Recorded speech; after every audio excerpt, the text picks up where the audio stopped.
Hello guys, welcome back to my channel. If you are new here, make sure you click that subscribe button so you won't miss any videos from me. And if you are not new here, welcome back to my channel. So, as y'all see, I still look a little pregnant, but I ain't pregnant no more. But today is gonna be like a very special video. I'm gonna be telling y'all about my labor and delivery. So if y'all want to keep on watching, then let's get started. So he's right here, guys. He's sleeping. I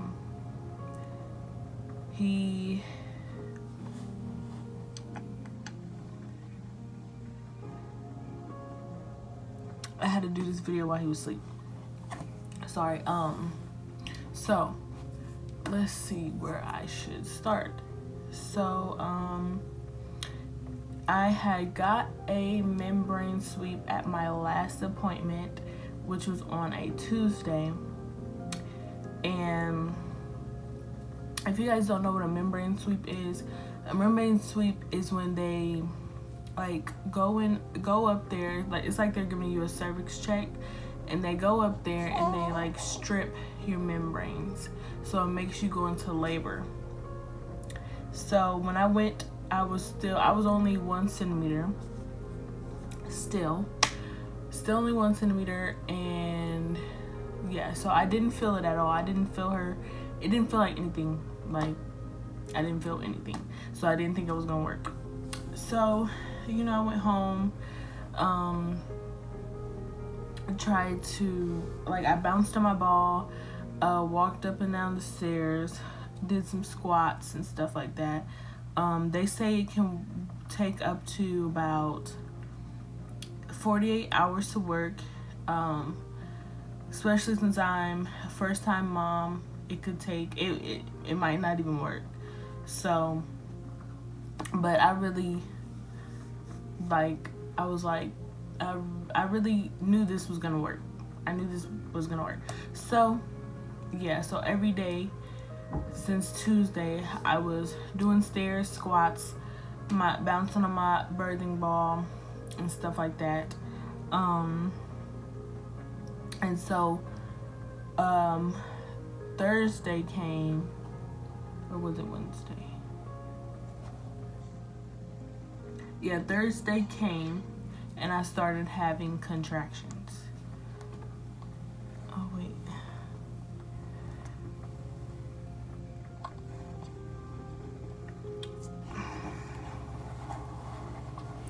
So Thursday came, and I started to have some contractions. Now, they weren't that bad. Like, they were tolerable. Like, they weren't that bad. So I started timing them, and they first, how did they start off at first? They didn't start off that close at first. But I had took a bath, and they were still coming. So and they were getting closer and closer, and I don't know if they got more painful, but they were definitely getting closer. So I called the nurse, and she told me I should come in. So me and Terry went, and I was 2 centimeters. I was 2 centimeters and I think 50% effaced. So at this point, they were like, well, you're not that much dilated, so you can stay or you can go home. And I said I'm gonna stay, and I walked around the room for about 2 hours, and those contractions were definitely getting worse. Yeah, so they had hooked me up to the monitors and everything, and I could see they were some strong contractions. Yeah, so we were there for a long time. So they checked me for a second time, still only 2 centimeters and 50% effaced. So I was so mad, but I went home. We got home about 2 o'clock in the morning. I got home, and So I was tired. I was tired and hungry. I ate and I went to bed, and I was still having contractions. The lady, she just said, you know, you can take some pain meds. So I took some Tylenol, and it kind of worked. I was still having contractions, but they weren't as strong when I took the medicine. So the next morning I was still having contractions. Actually, I couldn't sleep because of the contractions. So I just woke up, and when I woke up, I walked the stairs, bounced on my ball, just tried to do everything to, because obviously I was in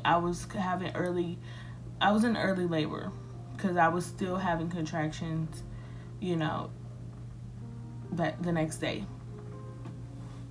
So, yeah, I did all that stuff. I bounced on my ball and all that. And then, I tried to take a nap, and the contractions were so strong that literally they'd wake me up. So, I only slept for about maybe 2 hours, barely even 2 hours. So, I woke up and I took a bath. I was still having them. And I forgot to mention that on Thursday I was losing a lot of my mucus plug. And in the next day I was losing so freaking much of it. So I'm like, something's going on down there. So after I was in the bath, and I said, Mom, can you take me to the hospital, because like these contractions are still going on and I just can't no more. So I called, they told me to come in.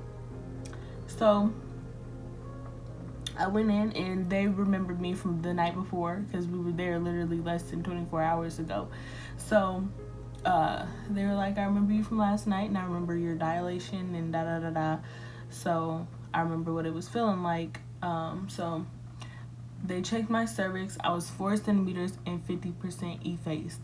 So I was so freaking happy. I knew I was in labor. Like, I knew this wasn't just, I knew I just wasn't feeling stuff and tripping. So the lady was like, so we're gonna keep you, and we're gonna get you hooked up to everything, and da da da da. So I was so freaking happy. I don't even understand how happy I was. Okay. I'm still yawning, y'all, in the videos.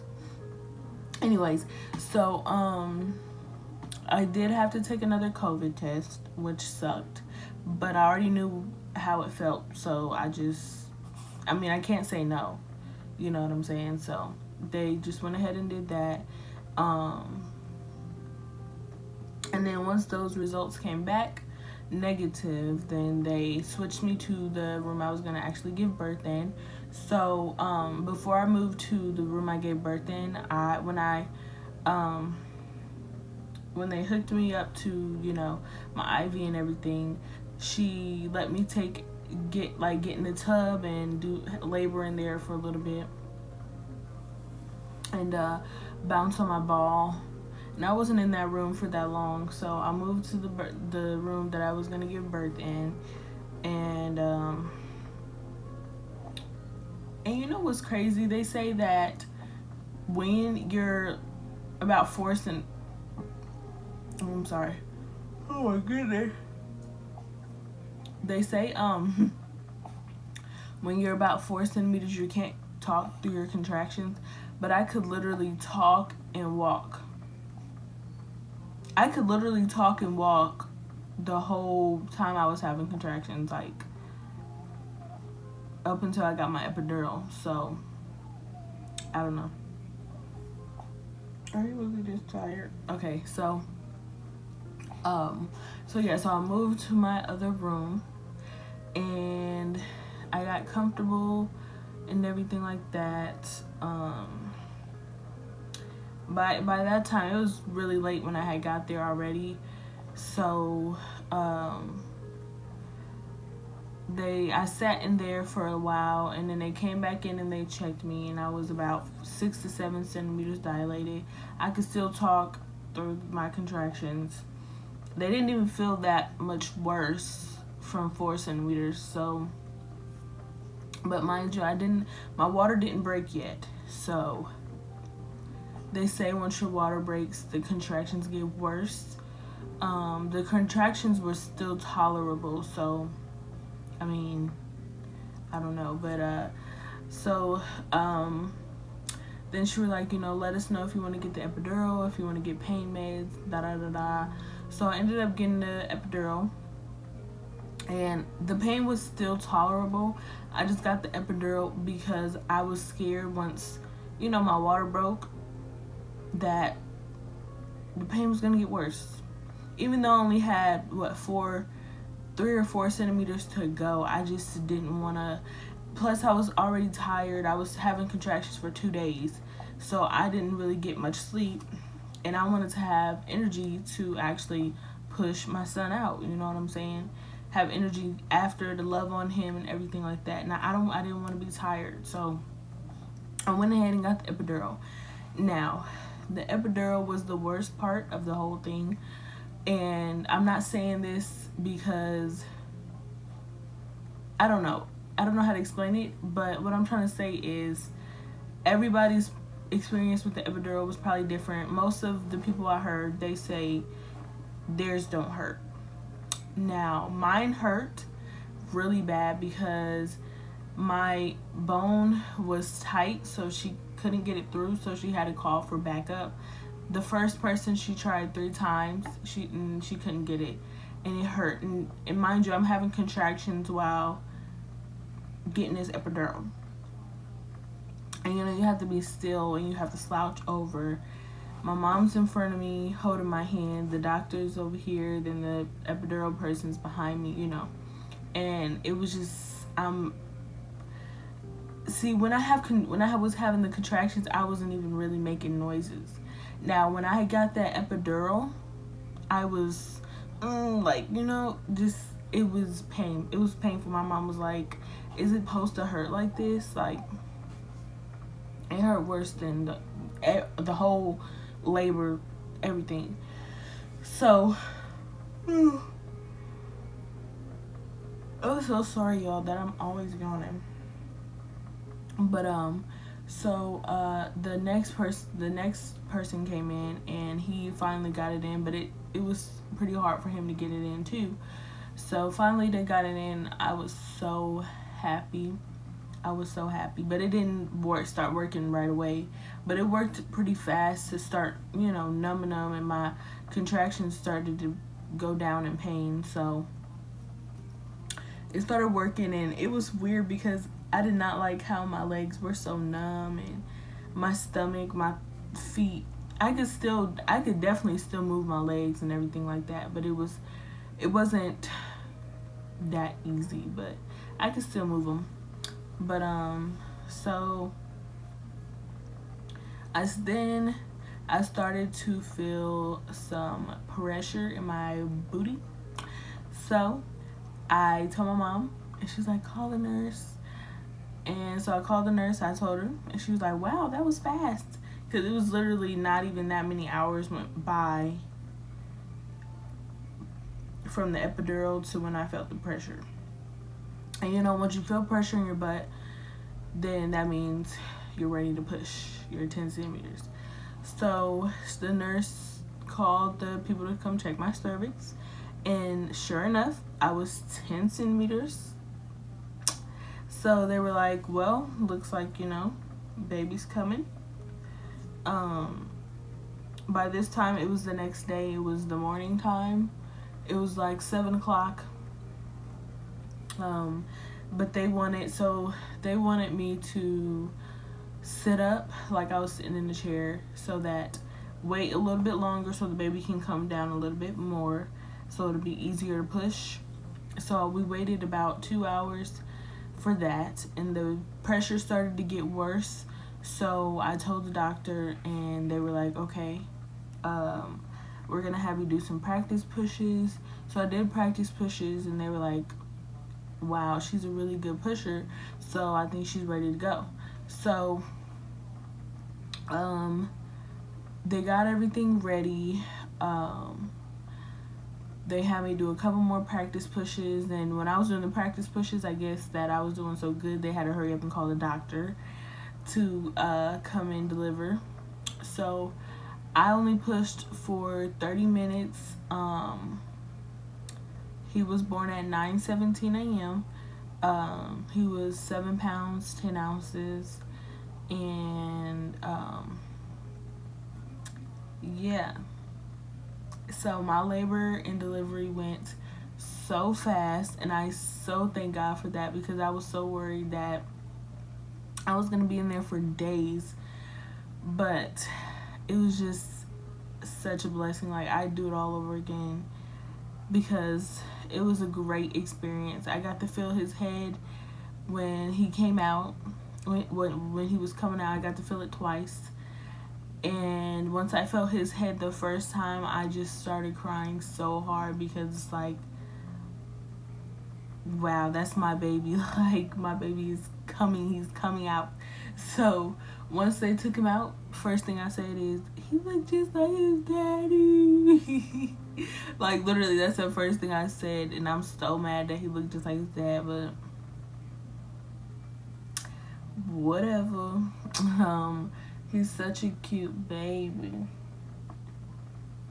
He's so cute. And he just was crying. He's a crybaby. Well, I think he's starting to calm down a little bit from that. But yeah, that's my story. And I was only in the hospital for a little bit over 24 hours. So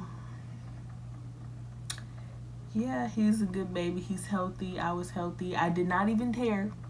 I didn't tear, honey. I didn't tear, y'all. I'm a professional pusher, period. They was telling me that first-time moms usually take 2 hours to push. Well, they can take up to 2 hours. And I only pushed for 30 minutes. Honey. With no tears. Honey. You can't tell me nothing, okay? But next time, I will try not to get the epidural, because I want to try and go natural. So yeah, that's the story. If you like this video, like and subscribe and comment down below, and go check out my other videos, and watch out for more videos to come. Let me know what type of videos you guys want to see. Follow me on Instagram so you guys can see what I'm posting next, or give me ideas on there as well. And I post videos of him on there as well. So if you guys want to see what he looks like, y'all can go on my Instagram. My next video, I might be telling you guys more about him and how he is, and how being a first-time mom is going. Just let me know in the comments, or let me know on my Instagram, and I will see you guys in my next video.